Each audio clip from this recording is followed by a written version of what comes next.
Outside of Philly. Damien, are you here? Come on down. Hey, Damien. There you go. Love you. I love you more.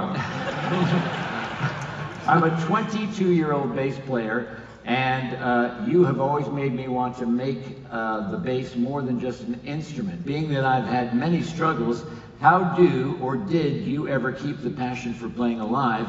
When you feel self-conscious about yourself, how do you keep going? Okay, that's a really interesting question. I love playing.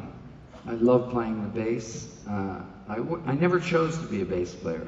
Nobody chooses to be a bass player. You're usually a guitar player and the bass player quits, and they say, hey, why don't you play bass? But I really took to it, and I don't know, I used to sit in the car when I was a kid going to work with my mom or my dad, and they always had the radio on, and I'd listen to Motown. And the great thing about old Motown songs is the bass is really loud. You know, songs like My Girl or, oh God, there's just so many, and the old bass playing of James Jamerson, and you hear these beautiful, fluid, melodic, and if you imagine to take those parts away, the song would just not move in the same way.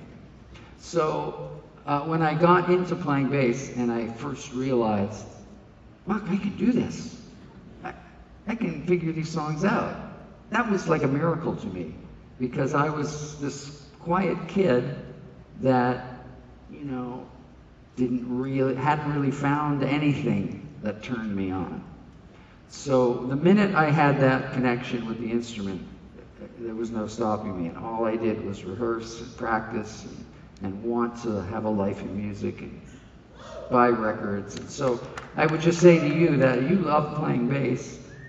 Fuck everything else. You don't have to think about anything else. Just keep loving it and keep playing it. A question from